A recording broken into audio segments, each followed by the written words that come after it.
weekend to wrap up round one, and we'll get to all of that in just a moment. But first, Sixers, Knicks, Timberwolves, Spurs will get the conference semis started, and Shams has the latest. Senior insider, Shams Charania with me now. And the first question of the day, Shams, what is Anthony Edwards' status for Game 1 in San Antonio? George, this just in, Anthony Edwards has received medical clearance and is expected to play tonight in Game 1 against the San Antonio Spurs, barring any setback in his pregame warmups. He's been pushing and really planning on trying to give this a go in Game 1 tonight. He's made unforeseen progress in the last 24 hours. He did most of everything in shoot-around this morning in San Antonio. He's medically checking all the boxes, and Timberwolves doctors will monitor his pregame routine and then give him the final sign-off. But just 9 days after suffering that bone bruise and hyperextension in his left knee, and the team believing that at the earliest he would be back Game 3 or Game 4, he pushed and really wanted to go tonight. I'm told he did multiple different treatment options, including the hyperbaric chamber over the last several days to try to see if he can get back. So Anthony Edwards will go through his pregame warm-up tonight with the intention of playing as this season tips off. Wow, great the series stuff. Tips off, I should say. Yep. Thank you, Shams. Appreciate it, man. Thank you so much for the information. All right, we are here in studio alongside Brian Windhorst, Janelle Gumake, and Danny Green. I'm George Sedano in for Malika. Brian, we'll start with you. How big a development is this? I mean, I've seen Ant Edwards recover from like rolled ankles and stuff like that. And I've been like, wow, I can't believe it. But unexpected progress. You don't hear that about a knee injury too often. And not only is it a huge lift for just the overall psyche of the Wolves, who weren't sure they were going to have him for Game 1, it's a huge strategic move because Ant Edwards has given the Spurs all kinds of trouble this year. He has dominated at times against them. Now, look, I don't want to overreact to regular season games, but look at those numbers. Yeah. And so the Spurs, I'm sure, knew they were going to have to deal with Ant at some point. I'm sure they're reevaluating their game plan a little bit right now, knowing they got to deal with him right out of the gate. Yeah, I mean, this is, I said, he's like Wolverine, the way he's healing. I didn't expect him to come back this soon, but this is more, I think, of a mental and emotional lift for this group, if anything. He may be a little hobbled out there. How much his pain tolerance he can, handle. We may not see a full health, but at least he's a threat out there. It opens up the floor for everybody else that can hoop. But this is a big plus for this group, and that's going on against a challenging San Antonio Spurs team. I don't know. I feel like we're underselling this. This is huge. Yeah. This is huge. Going into the matchup without Anthony Edwards, we're like, oh, the Spurs probably are expected to win, right? Because it's not just him, it's Dante DiVincenzo, and they've been getting huge performances from the supporting cast, from the role players. But walking into a series knowing that man is available is a game changer for me. Yeah. And you talk about him being hobbled. We saw when he was hobbled versus the Denver Nuggets. Yeah. Isn't that where he went off? Yeah. So even a not 100% Anthony Edwards is capable of shocking us in a huge way. To me, when you looked at this, I was like, okay, the Spurs are ahead. Now it's like getting super leveled. Yeah, I think we're not underselling it. Ant is great, but I think even with a healthy Anthony Edwards, we're just looking at how different the San Antonio Spurs are to the Denver Nuggets. Wait, but this is a Minnesota team that has been to 2 conference finals. This isn't the Portland Trail Blazers. Yeah. And this was a huge opportunity for the supporting cast to step up, and they've done exactly that and then some. Jaden McDaniels coming off of a 30-plus point game. I know Ayo Dosunmu was probably questionable. He had a 40-point game in the series. Terrence Shannon was dunking on everybody. Like, everyone's confidence is high, and then now you reinsert the superstar. It changes a lot for me. I think it's a real series now, for sure, when you look at the fact that Anthony is going to be healthy. But, all right, we'll get back to that in just a second. But before we talk, let's get to the East series, right? Recap the game of the weekend, Game 7 showdown. Celtics hosting the Sixers in Game 7. Troll the troll. Paul George carrying momentum from Game 6 early on here. Okay, young PG. He shot the ball brilliantly in the series. He did. All right. Fresh.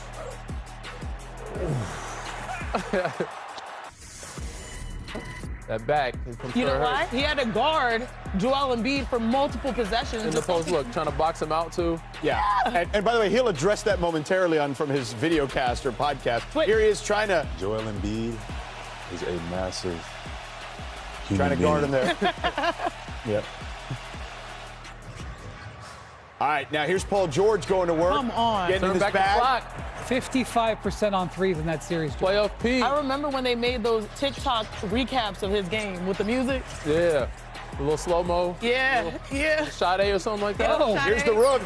Edgecombe. How do you not love that? Early in the fourth, Embiid still feeling it. And we'll hear more here from Jaylen Brown. I ain't never seen him that dominant. He was dominant from a physical standpoint, passing the ball. Obviously, he's been more athletic in the past, but I give him credit. So Boston down 5 here. Brown gets the jumper, and now Maxey with a tough layup and finish. That's how they separated. It's literally turning on the Jets. Philly advances to the semis to take on the Knicks. Embiid with 34, 12, and 6. Maxey with 30, 11, and 7. Let's take a listen after the game. The Sixers had never won a playoff series when trailing 3-1. Their 18 losses without a win were the most in NBA history. Meanwhile, the Celtics had never lost a playoff series when leading 3-1. Their 32 wins without a loss were also the most in NBA history. So, Brian, what does this mean for Philly here now that we've seen this version of Joel Embiid? Well, first off, there's just a personal score to settle because they've been blocked by these Celtics for most of the last decade, okay? Secondly, there have been so many times where things have gone against Philly, where guy got injured at the wrong time, they had the wrong matchup at the wrong time, somebody had a slump at the wrong time, somebody got suspended at the wrong time or whatever, and now it was the other. Now it was Joel Embiid healthy at the right time and Paul George healthy at the right time, and unfortunately Jason Tatum getting ruled out at the right time. It all lined up for them, and they took advantage of it. What brilliant play from Maxey and Embiid in this moment. I don't care how many games they got. I don't care who's eligible or who's available and who's not. To go on the road and both have 30, 10, and 5 games, that's historic basketball. So they had a moment where things lined up in their favor, and then they delivered on that moment. And guess what? They're no longer the number 7 seed. They beat the 2 seed, and I know that they don't get home court advantage, but in my mind, they have as much of a chance to win this series and win the Eastern Conference if that man stays healthy as anybody else. So, Wendy, you're basically saying they inherited the 2 seed. There you go. They didn't get home court, but They inherited. I couldn't disagree more. So when Joel's playing like that, he's unstoppable. And this is going to be a tough matchup against the Knicks.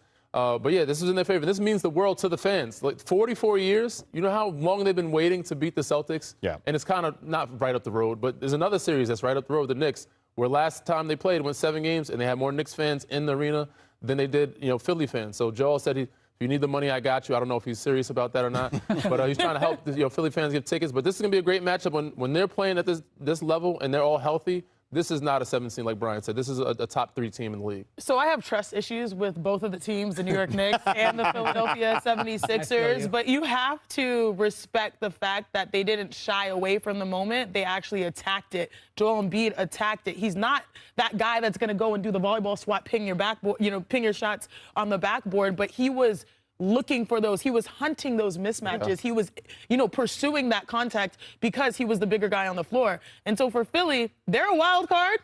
It's hard to trust them. But when they do have their players available, it's interesting to see the confidence that they're playing with and how it's actually at the right time, as you said, Wendy. All right, next up for Philly, though, is the Knicks and Karl Anthony Towns, right? Him and the Knicks and Joel have had some history, let's call it. Spicy history. Yep. October 2019, Wolves in Philly, and a scuffle between Embiid and Cat erupted into a full-out brawl. WWE. Yep. Both players were ejected. Why are you bringing up old stuff? Yeah. Yeah, they patched this up. Yeah. Barbs were traded on social media, by the way, at that time as well, you may remember. This was peak Joel Embiid era. Yeah. So Embiid and Towns will meet in the playoffs for the first time ever tonight. Embiid has won 9 of their 14 career meetings during the regular season, and he also averages more points, assists per game than Towns does. So, Shanae and Danny, what do you got on these guys? Hold on. Danny, have you seen that TikTok trend? Show me how you square up. Show the camera. How you square up? Square up? All right, how you square? This is going to be a real square-up matchup, especially in the paint. It literally comes down to the centerpieces because they are focal points for both of their teams, one Joel Embiid and one Karl Anthony Towns. And it's not just scoring, it's also playmaking for both of them. I'm going to take New York. You're going to take Philly, right? Got to represent your squad, your former squad. All right, let's start with Cat, the big man, because in order to be successful, he has to continue to attack. And it's not just scoring, it's playmaking. Thank the Lord that they have focused on him as the offensive hub. Look at it. He can palm the ball. He has tremendous vision. This play right here is a flex action where you set a back screen, and you're going to get the easiest shot in basketball. OG Anunoby had a great final game in this series. He exploded because of dimes like this from Cat. But Cat, when I say attack, he's got a flex on him. He shoots the three ball so well, you got to bring your defender outside the three-point line. He's so great at direct line drives. He's going to get the contact. He's going to get the pursuit by Joel Embiid. Finishing through contact is the separator for him. Thank the Lord that New York has decided to go to their centerpiece. He's had 2 triple-doubles in this postseason. We might get some more. Yeah, I mean, this is going to be one for the ages, this matchup. We have not seen in the playoffs before. But Joel Embiid playing at this level, and he's also found ways to make plays. And double teams, he struggled. Let's go to the clip. This is where he's excelled and opened up his game. He's got mismatches. He's played so well that they couldn't play Vucevic in this series on Game 7. But you see, he's watching where the double team is coming. Usually not so great. Sees the doubles coming from here. Sees where it's coming. The guys, they're also moving without the ball great. Kelly Oubre sees that, follows him behind suit. Easy to make that pass over the top. We'll see how he does in this series against the double teams, but he's getting a steady dive and getting used to it. Also, if you play him one-on-one, you know he's going to get easy basket. He knows how to square up. He got jab step. He got Euro steps. He knows how to get fouls.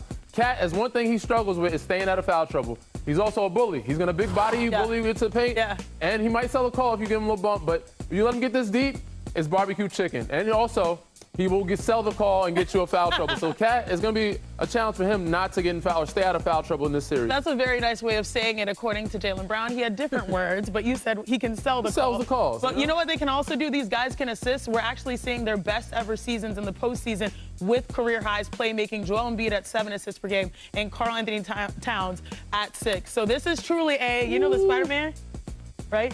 Yeah, the Spider-Man. Yeah. 2 great centers, 2 elite centers. No, they point at fired head coach Jamal Mosley after 5 seasons with the team. This news comes less than 24 hours after losing Game 7 to the top-seeded Pistons after Orlando blew a 3-1 series lead. Here's how it all went down. Game 7 in Detroit. You'll see here the 2 head coaches showing each other tons of love. Yeah, they go way back. No doubt. What's going on? Yeah.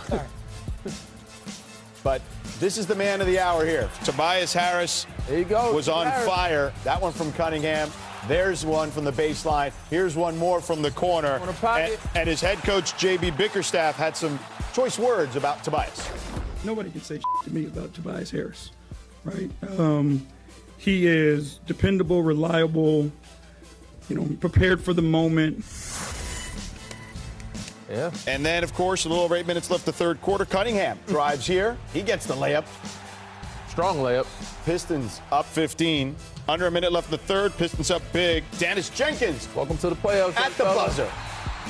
Oh, my mama. Under 9 minutes left in the game. Pistons up 21. Cade drives. Goes up with the float game. Too easy. Pistons win 116-94, advancing to the East semis for the first time since 2008. Cade Cunningham with a historic first round as he becomes the 6th different player in NBA history with at least 225 points and 50 assists in a playoff series, joining this illustrious group of Giannis, Luka, LeBron, Jerry West, and Oscar Robertson. Here's Cade after the game with Lisa Salters. They really pushed us to the limit.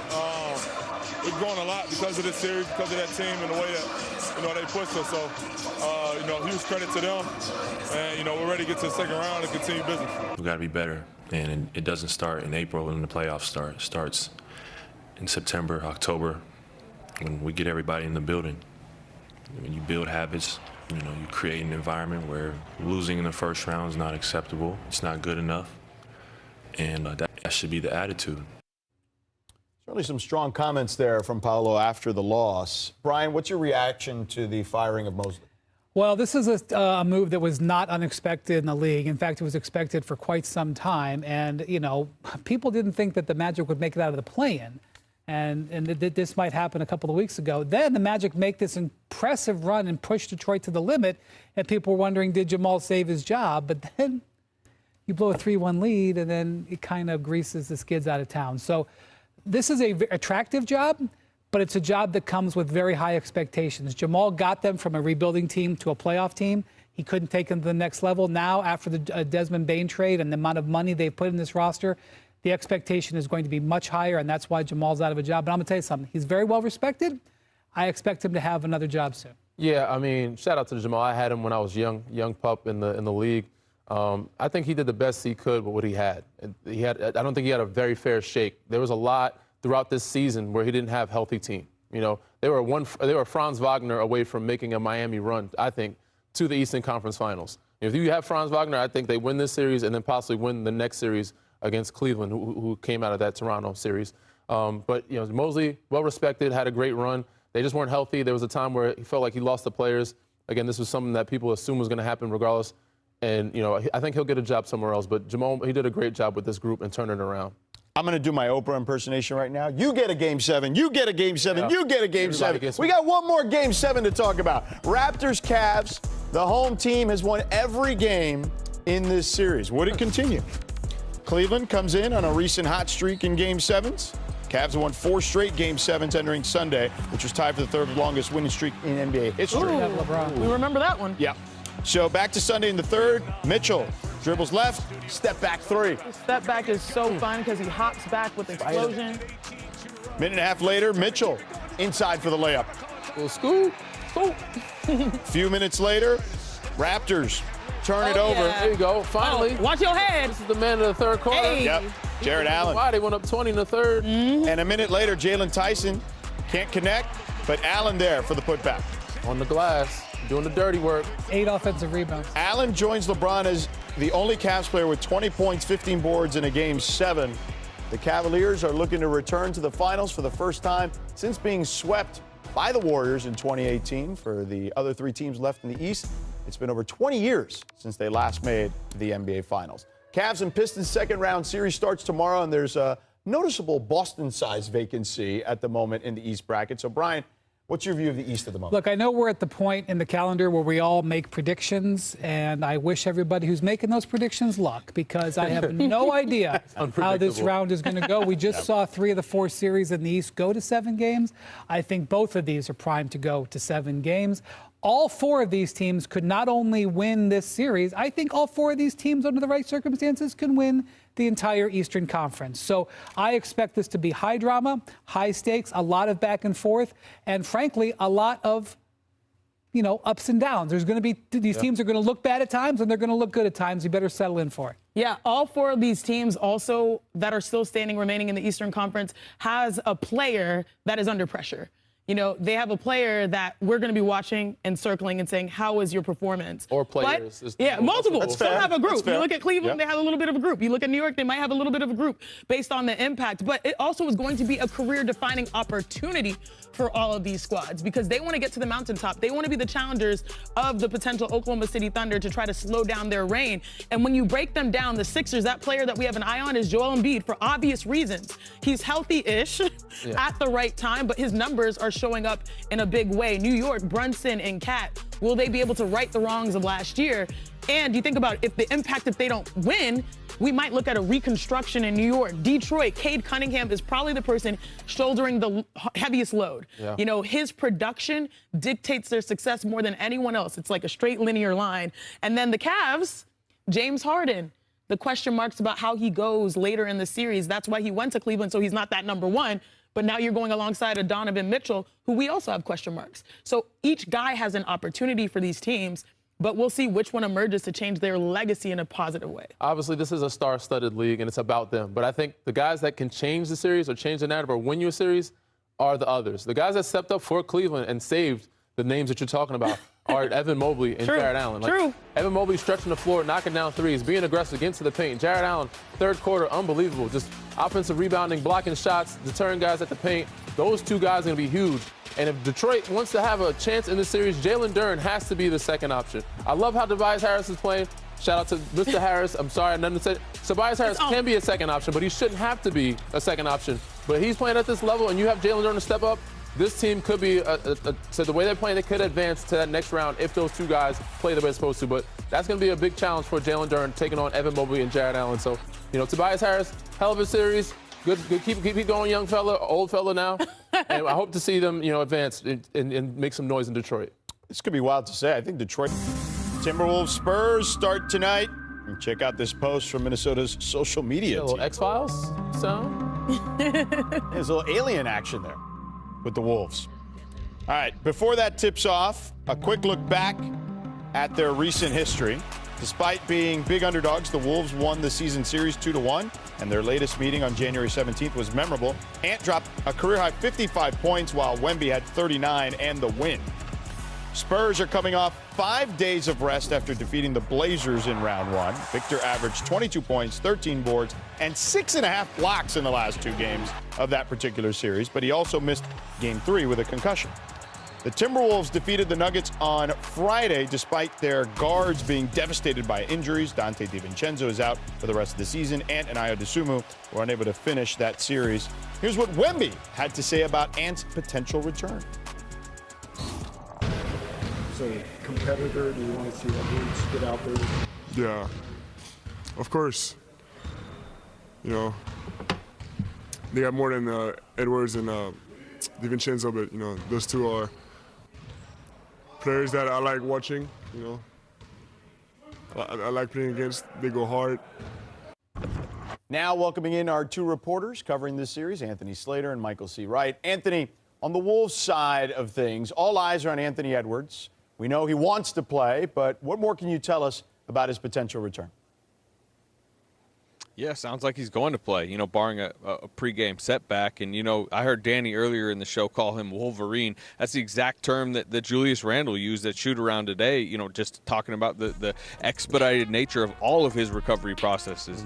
Julius Randle talks about, times he's had falls, at points in his career where he goes to the back. You think he might have a serious injury. He's playing in the second half. But I will say, just because he is playing doesn't mean we're not going to be keeping a microscope on that knee. When we walked out to shoot around today, he's putting a pretty bulky left leg sleeve over that knee. He was going through, I would say, 50 to 80% type jump shots. He was doing like one dribble step backs to kind of test the knee, but he has not had a scrimmage. He has not had a full contact practice. This is an urgency to try to get him back for this series, considering who they're facing.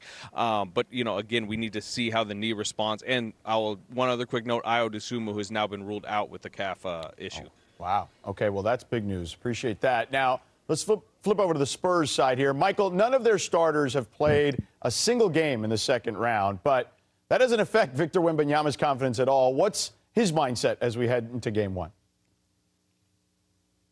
Well, no matter the circumstances thrown at Victor Wembanyama, he wants to maintain that the standard that the San Antonio Spurs have set throughout the regular season and the playoffs, but he is excited about the potential for mental warfare in this series. He said in that first round against Portland, he said the Trailblazers were a very straightforward team. He said that they just sort of tried to overwhelm you with their physicality. He said Minnesota presents a different challenge tactically in what he called the technical basketball aspect. Obviously, there's the challenge of facing Rudy Gobert, and he's excited about that. There's video floating around on the internet of a 16-year-old Victor Wembanyama going against Rudy Gobert. Well, Victor said what you didn't see in the video was that Rudy took him to the weight room after it was over and just showed him how he worked and talked to him about how to take care of his body over the course of an NBA season. And Victor said that was very inspiring to him. He said it was a big part of his basketball journey. So given, the matchups they've had throughout Victor Wembanyama's career, they've played 8 times. Rudy has won 6 of those games. So Victor's going to want to get some get back here, too. All right, good stuff, Michael. Thank you guys so much, Anthony and Michael. Appreciate the time. Speaking of Victor, this was an amazing stat from his last series. Wemby held the Blazers to 8 for 42 shooting as the contesting defender in the first round per ESPN tracking. Danny, that's 19%. Yeah, that's pretty bad. Well, it's good for him. Right. Bad for everybody else. Teams. Yeah, Brian, just what are your thoughts on everyone talks about what he can do offensively at that size, but just defensively? Yeah, so the real challenge, though, was kind of low-key shade that he threw at the Blazers. He's like, they played straightforward. Yeah. Anyway, he's saying that the Minnesota plays more tactical. So the challenge for Chris Finch and the Wolves is going to be to move Victor to where they want him to move so that they can open up other things. It's kind of like almost like football, where like remember when Deion Sanders was in his prime, like he took away that side of the field, and so you had to do some things. Victor takes away portions of the court. So what I think Victor is talking about here is he's waiting to see the tactics that Minnesota employs tonight to try to move him, and then he can read that. And he's looking forward to that challenge. I'm going to be honest with you, that is not something you normally hear from a player playing in his second ever playoff series, but I am not surprised because this is the standard that Victor has made clear he wants to set. Janae, we saw that video of him and Rudy when they were young, or when he was certainly very young. Now, Rudy's coming off maybe his best series ever, the way he defended the Joker. What do you make of this matchup? Well, Victor actually just said it when we heard the report about the mental warfare. That really applies mentally when you're going up against your teammate through France. I know this when I played against my sister. It was a lot of mental warfare. When someone you love and care about is on the other end, it's a mental game. And this is going to be a matchup, if you look at this tape, of force versus finesse. Because Wemby's going to try to use force. That's actually to Rudy's advantage. He's going to try to drive him through the baseline. Instead, Rudy can take those shots. He's called the Stifle Tower for a reason because he's like concrete. He's like metal. Instead, Wemby will have to use his skill set, which is finesse. Again, he's going to try to blow through him, but then he starts getting into his dribble package. Amazing defense, shuffling the feet, but he gets him with an okie doke and up and under. This is the finesse. And look at the stride to get to the rim. How many players? Okay, one step and literally finger roll it right at the basket. And so he has to play through his strengths against a guy that he cares about. But that's why he says it's mental warfare, because he knows Rudy, his game better than anybody else. Yeah, there's not many people out there that know Victor like Rudy does. And it's not as simple as guarding Jokic on the block. Jokic is more in the post. He does stretch the floor some, but Wemby's going to be out there. So it's going to be a challenge for Rudy. But I think he's taking on this challenge, being the fact that he was left out of Defensive Player of the Year finalist award. So ever since then, he's taken upon himself to be a defensive impact or presence or dominance on that end of the floor when playing Denver. And now against San Antonio, I think he'll do the same. Yeah, I'm fired up already for this series. It hasn't even started yet. We're still hours away. But anyway, from the NBA to the W. Take a seat, boys. As last night was the final tune-up for the preseason, let's take a look at some WNBA today. All right, Sabrina Ionescu in the Liberty taking on the Sun, and Sabrina went down hard on her left foot. Ooh, you'll see that right here. That was tough. Yep. A good move. An MRI confirmed she avoided significant injury and will miss at least 2 weeks. A bummer. She's her first games in Portland are supposed to be next week. Oh, it's a real bummer. It's a bummer. They'll need her this season, but I'm glad they're slow rolling it, so she'll be available later on. On to the Sparks. Oh, hey, I know her. Yeah, taking on the Fire, and Nneka Ogwumike was cooking. That's her first bucket back in a Sparks uniform. This was the first ever home game for the Portland Fire. And one, son. Okay, sis. I say and one, hun. Okay, sis. This was cooking. And you know what's crazy? She had 17 points, and I was like, Nneka, good job. She's like, I can be better. What's wrong with you? 17 in 20 minutes. I can be better. Yeah, Aces wings. Oh, come on now. Asia Wilson had 18 points for the Aces. Watching the GOAT in real time appreciate. Yeah, Paige Beckers had 11 points and 9 assists. Danny. Gonna go for 83. Hey, Paige. AZ Fudd also scored 12 in the Dallas win. And here's AZ post-game on what she learned about her time in the WNBA. Honestly, I feel more confused. Like, I thought you could be physical in the W, and anytime you touch someone, it's a foul. So I'm not really sure whether to be physical, whether to, I don't know. So I'm still figuring that out. Yeah, you're still figuring it out. It's okay. Because, make it hit with spicy. So, Janae, what is better there? The vet's reaction or her comments and realizing then she might get fined? I liked them both. Back in my day when I got fined, I was like, I can take it. It's only $250. But the way the money is set up now in the WNBA, that fine might be a little bit more expensive. But yeah, we didn't understand physicality. There's a learning curve for everybody, even number one picks. There you go. The WNBA starts this weekend. We have 2 huge games on Saturday afternoon. Caitlin Clark and the Fever host AZ and the Wings. Then a finals rematch when Asia and the Aces host the Mercury, all on ABC. Ujiri is the franchise's new team president and alternate governor. Ujiri ran the Raptors from 2013 to 2025, serving as the architect of the 2019 NBA championship that Danny Green was a part of. Yes, sir. And now we get that ring? Yeah. I did. It took a couple years. Okay. We welcome back Shams here to the show. All right, Shams, how did Masai end up with the Mavs?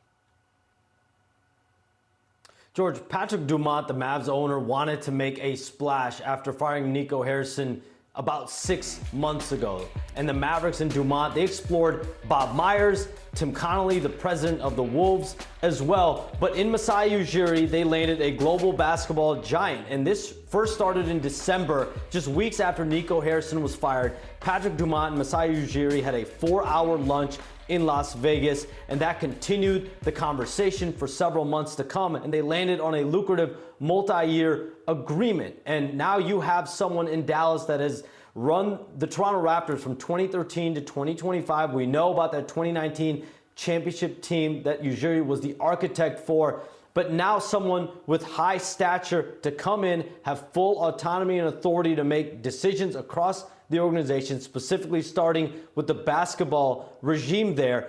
And this comes after a very, very, I think, crazy 15 months around the Mavericks. You think about 15 months ago, the trade of Luka Doncic, and then the firing of their lead basketball executive in Nico Harrison. Yeah, certainly a tumultuous time there in Dallas. Shams, appreciate the time as always. All right, now to our senior writer who covers the Mavericks, Tim McMahon, joins us now. So, Tim, what strengths does Masai Ujiri have that'll be most critical to the job as he takes over in Dallas? Howdy, George. I think you got to look first at his background. This is a guy who came up as a scout, climbed the ranks as a scout before becoming an executive. And with the Raptors, he drafted OG Anunoby in the 20s, Pascal Siakam in the late 20s, Norm Powell in the second round, Fred VanVleet, undrafted.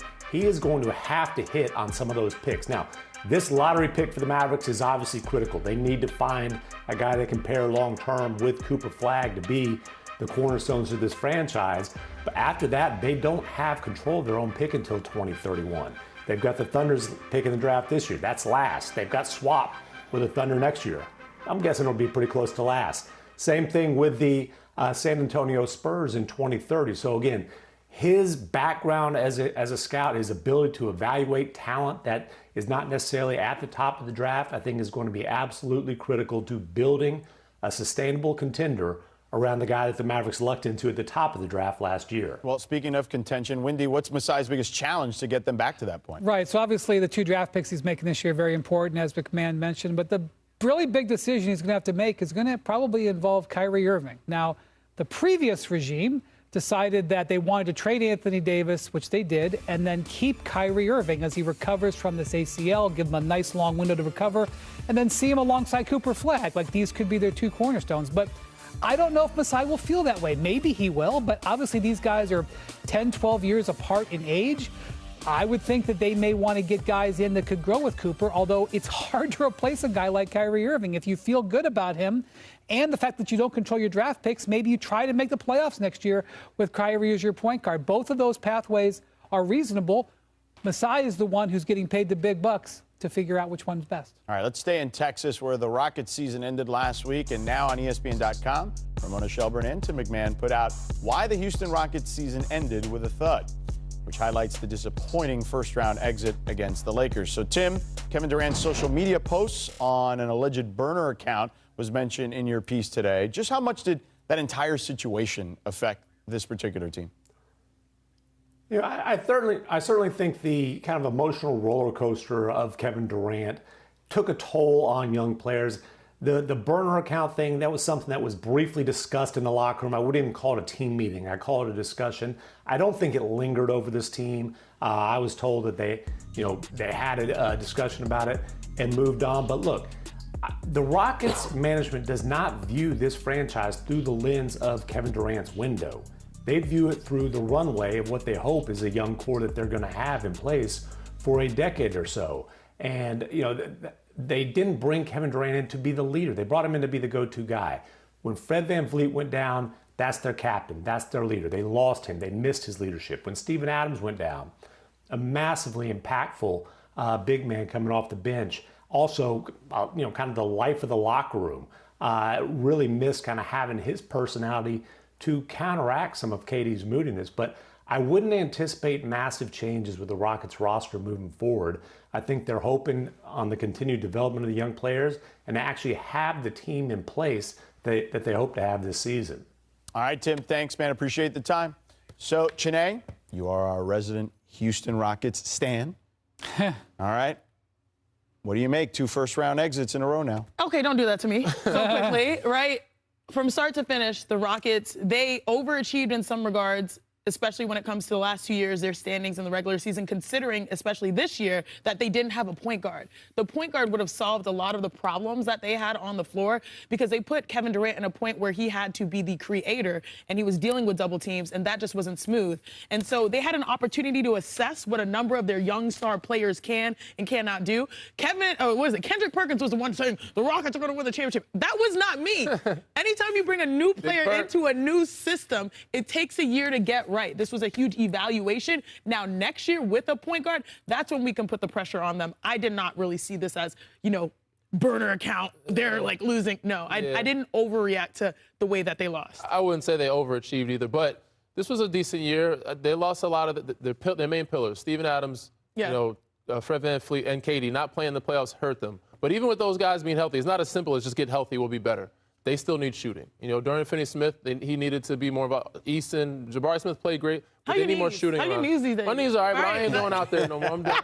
You're wearing the right color.